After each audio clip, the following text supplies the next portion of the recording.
행복한 안식일입니다. 날씨가 갑자기 많이 추워졌죠? 네, 지난주까지만 해도 이렇게 옷을 많이 입고 다니는 게 참 불편했는데 어제부터는 갑자기 코트도 찾게 되고 두꺼운 옷을 찾게 되는 그런 안식일입니다. 이 날씨가 추워지면 여러분들은 무슨 생각을 하십니까? 저는 제일 먼저 떠오르는 게 이 솜털 옷이었습니다. 솜 들어가 있는 두툼한 옷을 찾아야지만 이 추운 날씨를 견딜 수 있을 것 같았어요. 자, 솜 하면은 목화가 생각나죠? 목화 하면 누가 생각나십니까? 문익점 선생님이 생각이 납니다. 사실 이 문익점 선생님이요, 옛날에 이 중국으로부터 목화씨를 몰래 가지고 왔습니다. 이 붓 대롱에 목화씨 10개를 숨겨 갖고 왔어요. 한국에 와서 심었는데 10개 중에 딱 1개가 싹이 나고 목화가 열리게 되었습니다. 그 하나의 목화로부터 시작되어서 우리나라의 이 목면 산업이 번창하게 되었고요. 그렇게 우리나라에 이제 목화가 일반화되게 되자 그로부터 100년 후에 이 우연치 않게 일본에 이 방직 기술이 전해지게 되었습니다. 그 당시에 일본에 손재주가 있었던 한 청년이요, 어머니가 하시는 물레질을 보고선 아이디어를 얻어서 방적기를 만들어냈습니다. 기계가 막 이렇게 섬유를 짜는 그런 것을 만들어내게 되었어요.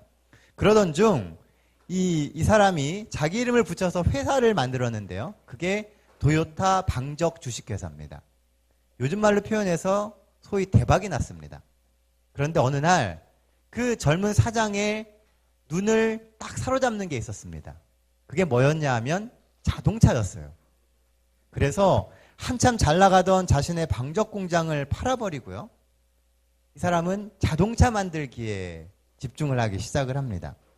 그런데 어느 누구도 이 젊은 사장을 주목해주지 않았습니다. 그렇다고 누가 도와주지도 않는 겁니다. 그러던 중에 한국에서 한국전쟁이 일어나게 됩니다. 그래서 미국 국방부는 전쟁 물자 공급을 쉽고 원활하게 하기 위해서 당시 헨리 포드 자동차의 핵심 기술을 일본 도요타에 전수하게 되었습니다. 항상 자동차 기술을 열망하던 이 도요타 사장은요, 이 미군의 군용 트럭을 생산하는 공식 지정업체로 지정되게 되었고, 이것이 발전해서 오늘날의 도요타 자동차 회사가 되게 되었습니다. 그리고 지금은 도요타 회사는 세계 제1위의 자동차 회사가 되었습니다. 많은 사람들이 나에게는 기회가 오지 않는다라고 이야기합니다. 아무리 열심히 하려고 해도 나는 기회가 되지 않아서 아무것도 못한다라고 이야기를 해요.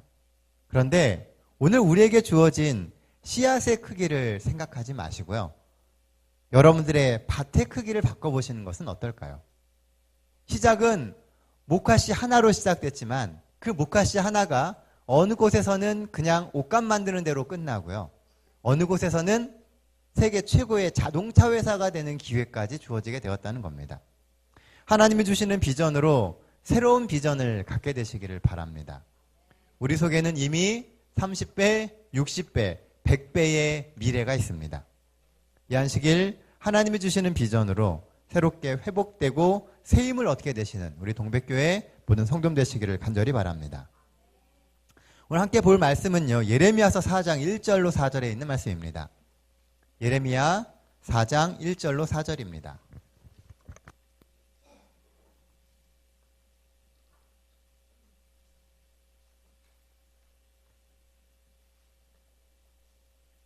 예레미야 4장 1절로 4절입니다. 우리 한 절씩 번갈아 가면서 읽겠습니다.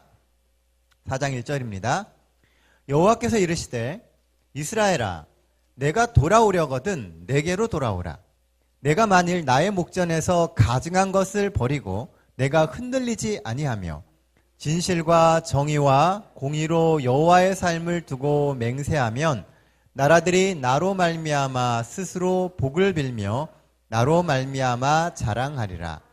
여호와께서 유다와 예루살렘 사람에게 이같이 이르시노라. 너희 묵은 땅을 갈고 가시덤불에 파종하지 말라.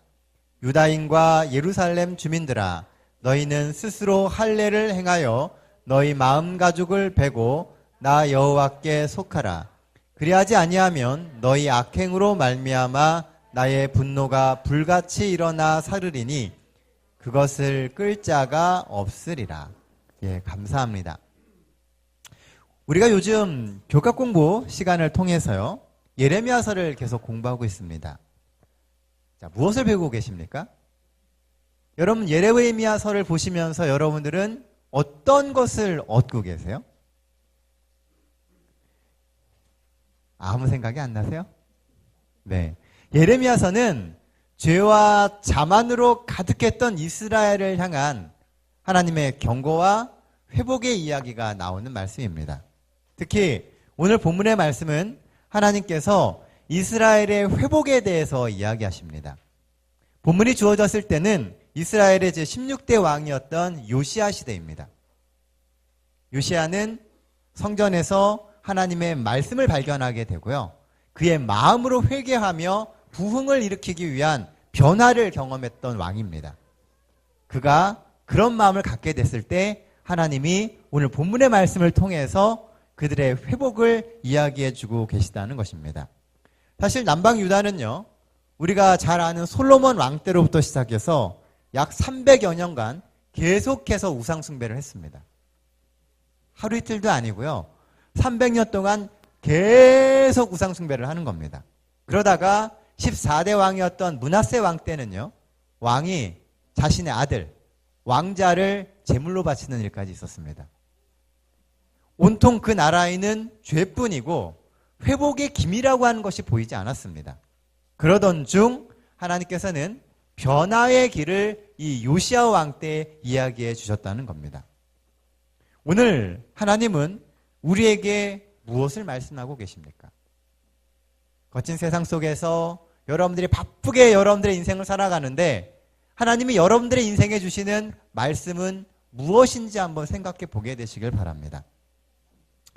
오늘 본문에서 하나님이 말씀하시는 회복의 방법, 첫 번째는 변화를 추구하라는 것입니다.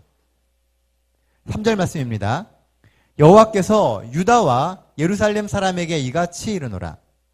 너희 묵은 땅을 갈고 가시덤불에 파종하지 말라.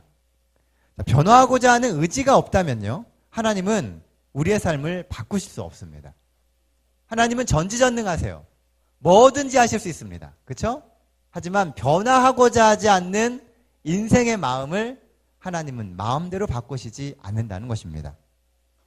방금 읽은 3절의 말씀에 보면요, 묵은 땅을 갈고 가시덤불에 파종하지 말라라고 말씀하고 계십니다. 밭을 갈지 않고 가시덤불을 제거하지 않으면 씨앗을 심어도 그 결과는 보나마나입니다. 오늘날 우리의 신앙생활에 적용해 보면요, 우리의 삶을 바꾸려고 하는 변화의 의지로 우리의 마음밭을 계속 갈고 우리의 믿음을 가로막는 가시덤불을 제거하지 않으면 심기우는 씨앗이 아무런 의미를 발휘하지 못한다는 것입니다. 우리의 마음은 밭입니다. 성경은 계속해서 우리의 마음이 밭이다라고 이야기를 합니다. 그리고 이 밭에는 지속적으로 계속해서 씨앗이 심겨지고 있습니다. 하나님이 매일매일 기회 되시는 대로 우리의 마음에 하나님의 씨앗들을 심고 계십니다. 우리는 그 씨앗이 잘 자랄 수 있도록 미리 밭을 갈고 삶의 유혹거리가 되는 그 수많은 가시덤불들을 미리미리 제거해야 할 필요가 있는 것입니다. 시물교훈에 보면 이런 말씀이 있습니다. 마음의 밭은 잘 갈려져야 한다. 흙은 죄에 대한 깊은 회개를 통해 잘게 부서져야 한다. 유해한 사단의 잡초는 뽑아버려야 한다. 가시떨기에 덮였던 밭은 부지런한 노력에 의해서만 회복될 수 있다. 이와 같이 선천적으로 악한 성질도 예수의 이름과 힘을 의지하여 열심히 노력함으로써 극복할 수 있다. 밭은 갈려지고 노력이 있게 되면 극복될 수 있다는 것입니다. 회개와 노력이 있으면 우리의 마음밭은 회복될 수 있고 좋은 열매를 맺는 가치 있는 밭이 될 수 있다라고 이야기하고 있다는 거예요. 그래서 우리의 삶에는 변화를 위한 의지와 노력이 필요합니다. 그냥 가만히 앉아서 누군가가 뭘 얘기해주고 이끌어주면 내가 따라가야지. 이렇게 해서는 안 된다는 거예요. 우리가 의지를 가지고 내 삶을 정말 바꾸려고 하는 그런 노력이 있어야 된다는 것입니다. 오늘 우리의 믿음을 가로막는 가시덤불은 무엇입니까? 그것 때문에 정말 신앙을 하고 뭔가를 해갈 때 힘이 들어요. 과연 그 가시덤불은 정말로 제거할 수 없는 것입니까? 우리가 손댈 수 없을 정도로 너무 강해서 우리는 절대로 그 가시덤불을 제거할 수 없습니까? 왜 우리는 결심하자마자 더 큰 시험을 당하고 사단이 던지는 작은 시험에도 맥없이 그렇게 자주 넘어질까요? 그 이유는 근본적으로 밭을 가려고 하지 않기 때문에 그렇습니다. 말씀을 읽고 기도하며 예언의 신과 같은 신앙서적도 우리는 틈을 내서 읽어야 됩니다. 우리의 신앙생활은 우리가 열정을 가지고 변화를 시도하는 만큼 발전하고 달라집니다. 좀 붙들고 씨름하며 고민하시기 바랍니다. 여러분들 잘 아시는 아인슈타인이요, 이런 얘기를 했습니다. 아인슈타인은 똑똑하잖아요. 그렇죠? 내가 나댄 것은 내가 아주 똑똑해서가 아니라 단지 문제들을 남들보다 더 오래 붙들고 있기 때문이다. 본인이 그렇게 똑똑해지고 유능해진 이유는 그 문제를 들고 남들보다 더 오래 고민하고 씨름했기 때문이다라고 이야기하고 있다는 겁니다. 더 생각해보고 더 고민해보고 또 아픔과 상처도 곱씹어 보아야 문제가 풀립니다. 그래야 그 문제를 극복하고 믿음으로 하나님께 순종하는 주의 백성이 되는 것입니다. 등산을 하다 보면은요, 두 유형의 사람들이 있습니다. 한 부류는 입구부터 케이블카를 타고 정상으로 가는 사람들입니다. 또 한 부류는 열심히 땀 뻘뻘 흘리면서 몇 시간씩 산을 이렇게 오르는 사람들이 있어요. 케이블카나 헬기를 타고 산을 넘는 사람은요, 무거운 배낭을 메고 가쁜 숨을 몰아쉬며 때론 근육의 고통을 느끼며 산을 넘는 사람들의 그 마음을 이해하지를 못합니다. 두 부류 중에 어느 부류가 더 산을 사랑하고 좋아할까요? 땀 뻘뻘 흘리고 몇 시간씩 산을 오르는 사람들이 사실은 산을 더 사랑하고요, 더 자주 찾습니다. 케이블카를 타고 올라가는 것은요, 편하고 쉽습니다. 하지만 그것은 눈에 보이는 겉모습밖에 볼 수가 없습니다. 그러나 땀을 흘리며 고통스럽게 그 산을 오르는 사람은요, 그 안에서 산과 느끼는 신비로운 교감을 경험할 수 있다는 겁니다. 왜냐하면 그 안에는요, 산이 주는 우리가 보지 못하는 참 많은 것들이 있기 때문입니다. 고민하고 씨름해야 해결의 맛을 느낄 수가 있습니다. 결국 하나님의 백성이 된다는 것 역시 하나님과 함께 고민하고 우리의 삶의 마음의 밭을 갈며 믿음으로 이겨나가야 하는 그런 경험과 결단이 없으면 전혀 공감할 수 없는 신앙의 세계가 있다는 것입니다. 오늘 우리가 고민하고 같이 하나님과 함께하는 신앙을 하지 못하면요, 교회에서 이야기하고 성경에서 말하는 그 또 다른 신앙의 세계를 우리는 절대 경험할 수 없다는 겁니다. 변화하려고 의지를 갖고 도전하지 않으면 실제로 우리가 보는 하늘나라는 그 겉모습만 이르게 될 가능성이 많다는 거예요. 변화를 위해 고민하십시오.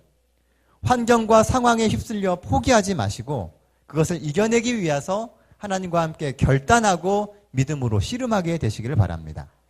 요즘에 사람들은 힐링이란 말을 많이 합니다. 힐링이라는 이름으로 고민해야 할 문제들을 그냥 내려놓습니다. 그리고 쉬운 길, 똑같은 길을 가려고 합니다. 여러분들은 그런 실수를 범하지 말게 되시길 바랍니다. 하나님이 오늘 우리와 함께 하십니다. 그러니 믿음과 확신을 가지고 하나님과 함께 고민하며 변화를 시도하시는 우리 동백교회 모든 성도님 되시길 바랍니다. 바꿔야 됩니다. 변화되어야 합니다. 여러분들의 마음으로부터 그것이 먼저 준비되게 되길 바랍니다. 본문이 제시하는 회복의 길 두 번째는요, 여호와의 사람이 되라는 것입니다. 4절 말씀입니다. 유다인과 예루살렘 주민들아, 너희는 스스로 할례를 행하여 너희 마음 가죽을 베고 나 여호와께 속하라. 그리하지 아니하면 너희 악행으로 말미암아 나의 분노가 불같이 일어나 사르리니 그것을 끌 자가 없으리라. 원래 할례라고 하는 것은요, 구별됨을 의미합니다. 내가 하나님께로부터 구별되는 것이 할례입니다. 그래서 세상으로부터 구별됨을 서약하는 것이 할례의식이었어요. 그런데 오늘 본문에 보면요, 마음의 할례라고 하는 것을 언급을 합니다. 사실 이스라엘 사람들은 누구나 다 할례를 받습니다.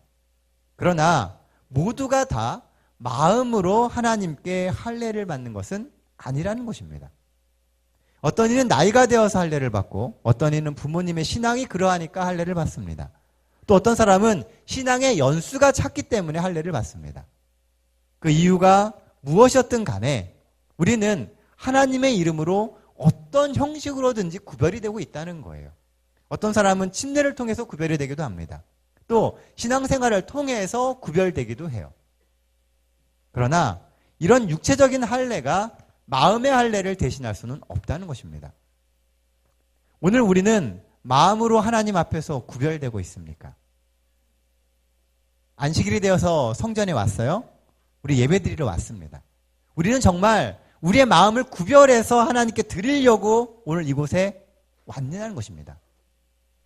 이스라엘의 실패는 마음의 구별됨이 없었기 때문입니다.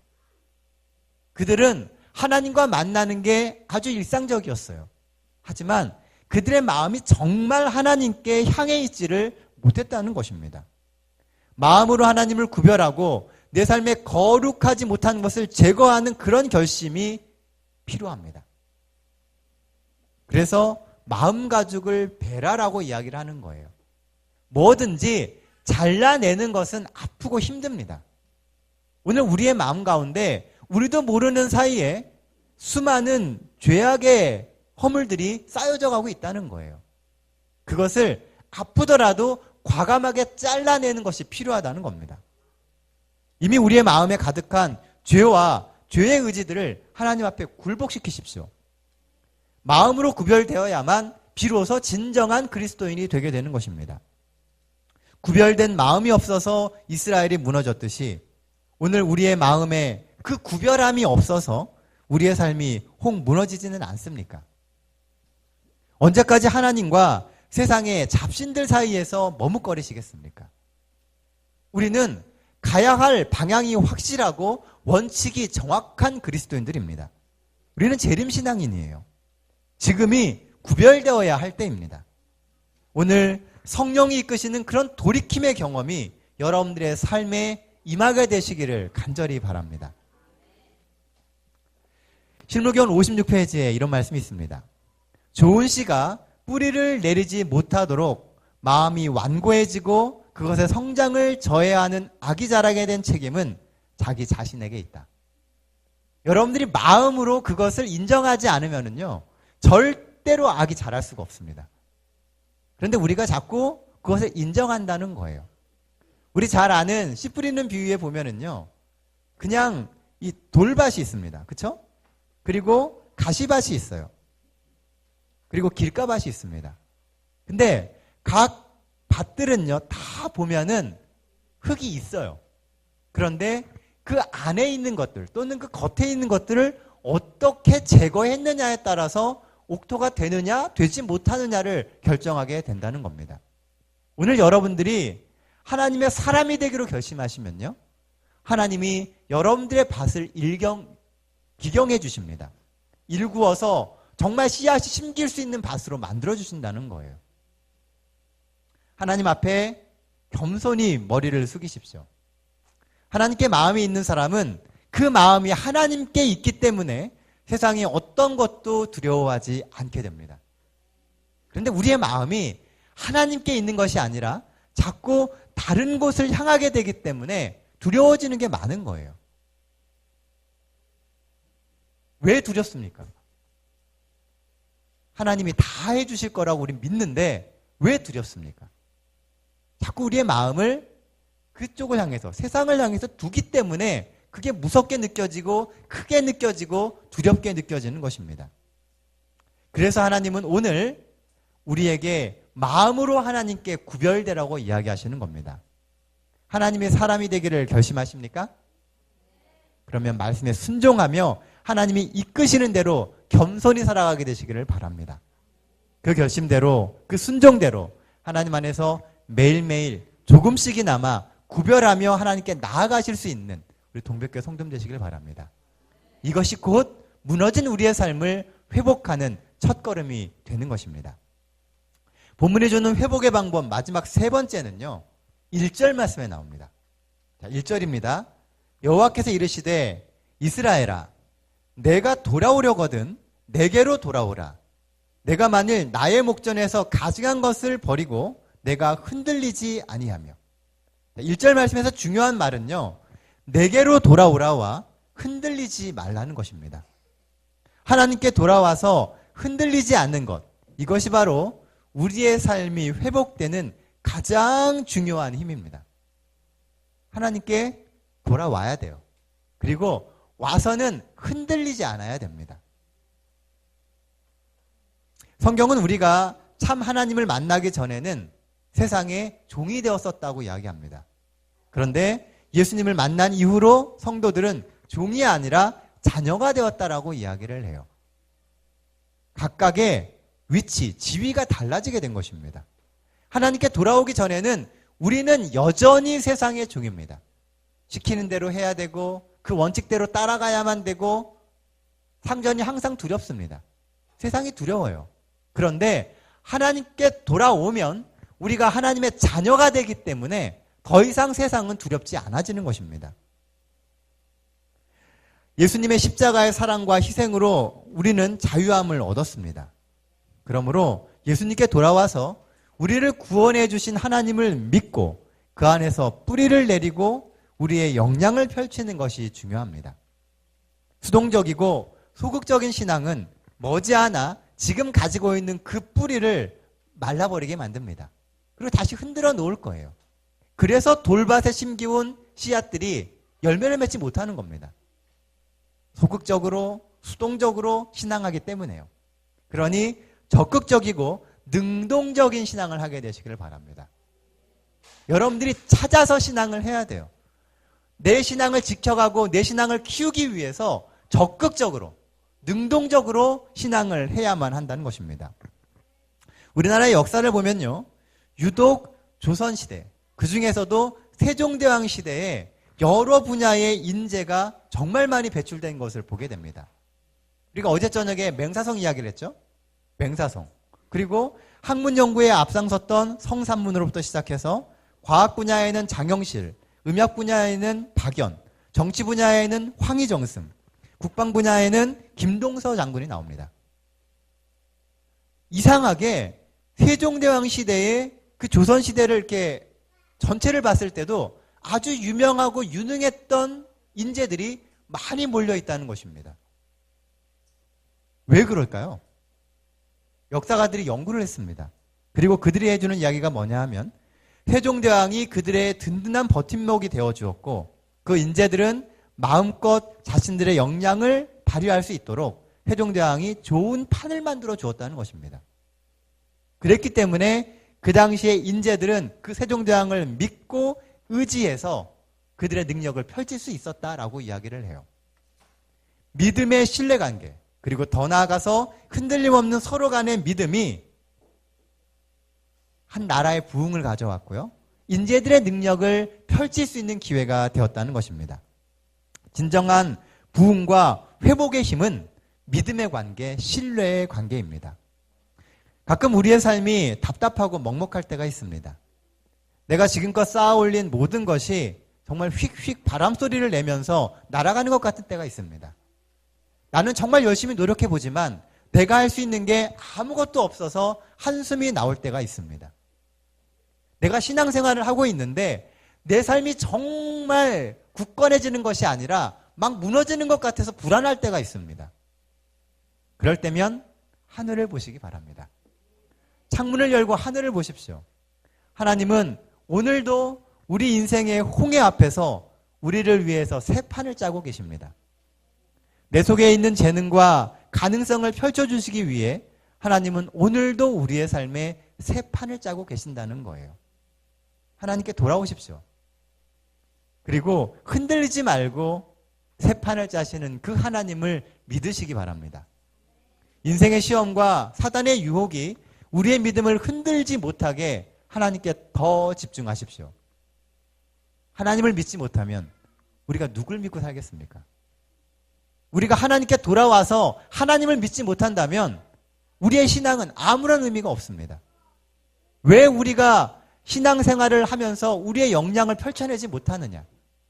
우리를 불러주시고 우리를 지켜주시는 그 하나님을 온전히 믿지 못하기 때문입니다. 예수님께서 이 땅에 오셨을 때도 같은 얘기를 하셨어요.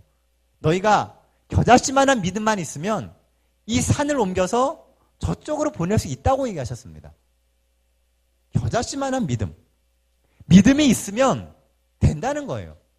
우리가 하나님을 그렇게 신뢰하지 못한다는 겁니다. 하나님께 오십시오. 돌아오십시오. 그리고 하나님을 믿게 되시기를 바랍니다. 비록 예레미야가 이 말씀을 받을 당시는요, 이스라엘이 망해가는 때입니다. 하지만 하나님은 여전히 이스라엘을 위해서 새 판을 짜고 계셨다는 거예요. 비슷한 시대에 우리가 그렇게 잘 아는 다니엘도 나왔습니다. 다니엘의 인생은 상황적으로 보면 완전히 망하는 인생입니다. 하지만 다니엘이 하나님 앞에 돌아와서 믿고 서니까 1장 8절 유명한 말 있잖아요. 뜻을 딱 정하니까 하나님께서 짜놓으신 그 새판 속에서 다니엘의 인생이 달라집니다. 역사적인 상황이나 주변의 상황이 우리를 바꾸는 것이 아니라 오늘 우리가 하나님께 돌아와서 흔들리지 않는 것이 중요하다는 것입니다. 그것이 우리의 인생을 바꾸게 되는 것입니다. 오늘도 하나님은 우리를 위해 새로운 인생을 짜고 계십니다. 이 성전에서 우리 하나님과 함께 우리의 삶의 새판을 짜나가게 되시기를 바랍니다. 흔들리지 마십시오. 하나님 안에 더 깊이 뿌리를 내리고 하나님이 주시는 신뢰와 그 든든함을 경험하게 되시길 바랍니다. 하나님이 여러분들을 믿으십니다. 여러분들을 부르신 이유는 믿고 여러분들이 가진 모든 것들을 펼쳐보라는 겁니다. 믿는 사람이 두려울 게 뭐가 있습니까? 해보는 겁니다. 시도해보고 도전해보고 믿음으로 부딪혀보는 겁니다. 그렇게 함으로써 우리가 하나님 안에서 조금씩 믿음의 거목이 되는 거예요. 거친 바람을 이기지 못한 나무는 절대로 거목이 될 수 없습니다. 지금의 시련을 이겨내고 믿음으로 굳게 서는 경험이 있어야 우리가 믿음의 거목이 되는 거예요. 그래서 회복이 필요합니다. 실패했지만 넘어졌지만 오늘 우리는 회복이 필요합니다. 이 한 주도 하나님 주시는 그 안정감 속에서 여러분들의 역량을 키워나가게 되시는 우리 동백교회 모든 성도님 되시기를 간절히 바랍니다. 말씀 정리하겠습니다.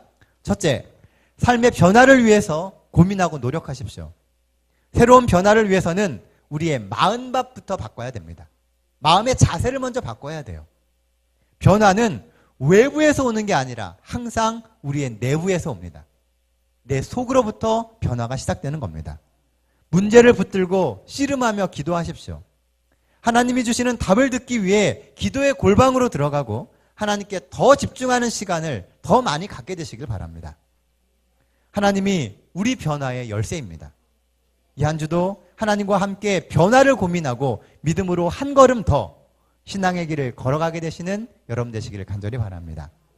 둘째, 하나님 앞에 구별되기로 결심하십시오. 구별이 중요합니다. 마음으로 먼저 구별되어야 합니다. 하나님과 세상의 잡신 사이에서 언제까지 우리가 주저하겠습니까? 과거에 못된 습관이 있다면 과감히 잘라내십시오.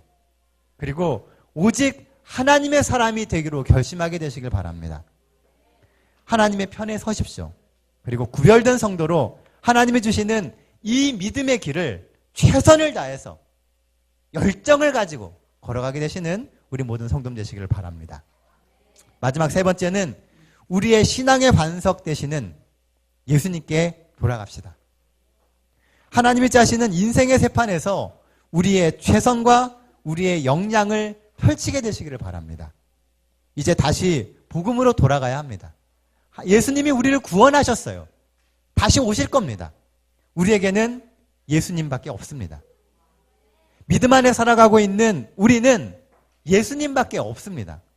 흔들림 없이 하나님을 믿고 살아가야 합니다. 세상에 눈을 돌리지 마시고 하나님만 보십시오. 세상의 환경이 바뀐다 할지라도 여러분들의 눈이 하나님께만 고정되면 하나님이 길을 열어주실 겁니다. 오직 의인은 믿음으로 말미암아 삽니다. 하나님을 믿는 우리의 믿음이 이 한 주 우리를 회복하고 다시금 우리 속에 신앙의 부흥과 영적 성장을 이루어지길 간절히 바랍니다. 이 한 주도 우리를 축복하시고 또 우리의 모든 필요와 소원을 이루실 우리 하나님을 찬양하며 오늘 말씀 마치겠습니다.